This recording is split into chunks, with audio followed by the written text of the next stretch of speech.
It says preservation of our ancient heritage, that's there in the Constitution.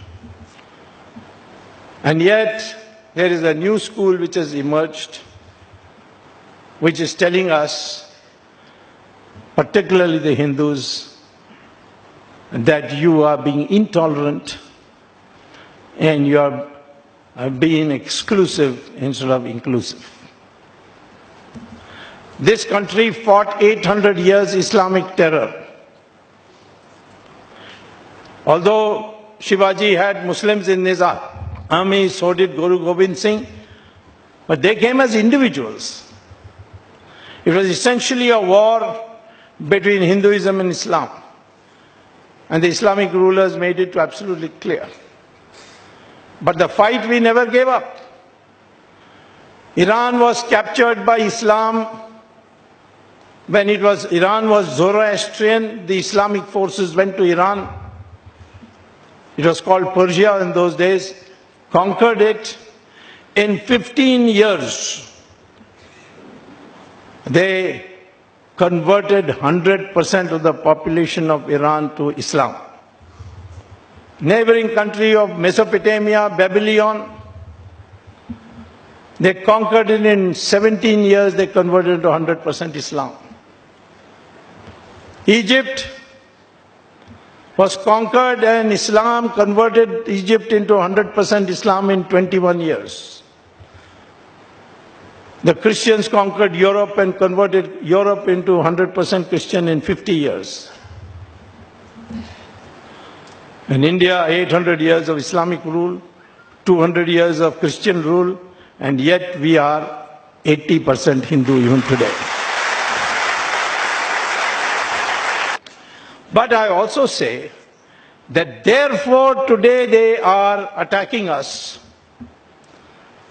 for what they call as intolerance. Hindu terror. But as far as Hindu terror is concerned, not one person has been able to say whether in the Vedas or in the Upanishads or in the Gita it says kill people who don't believe what you believe. So how can you call it Hindu terror when they are not quoting from any Hindu scriptures? It's just a bunch of mad people who may be congressmen in disguise for all I know. Because many of the times we have investigated a matter, we found it's not Hindu terror. It has not got anything to do with Hindus at all. Hindu intolerance is growing. Intolerance is what? Intolerance about what? What have we? Have we prevented anybody from speaking what they want? Has anybody been sent to jail for saying something against the BJP or the RSS? They will spread canards and canards. Mahatma Gandhi was killed by RSS. Which commission inquiry says that? Jawaharlal Nehru said it. But Jawaharlal Nehru is not the final authority. And most of the things that Jawaharlal Nehru said were on the instructions of Edwina Mountbatten.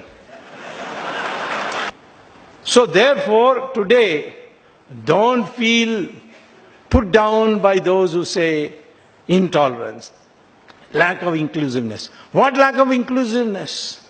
We BJP people, we RSS people, we Vishwadharishta people, we are trying to bring people as much together as possible. Why did we win the 2014 election and why we are going to win the 2019 election, 2024 election? It's because we are uniting the Hindus.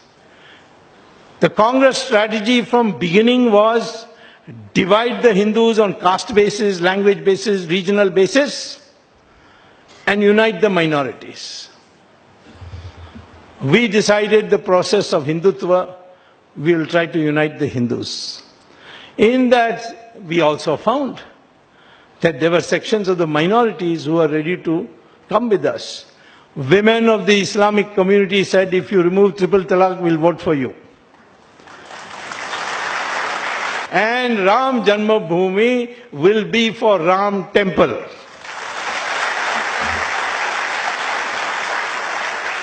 Rajdeep Sardesai says instead of temple we should build a hospital. I'm not against building a hospital. across Saryu River for the benefit of Rajdeep. But it will be called a mental hospital, not a physical. What we need today is every Hindu says, I am Hindu first, then only I am Brahmin, Kshatriya. And those who can protect this heritage of Hindus will get preference over anything else.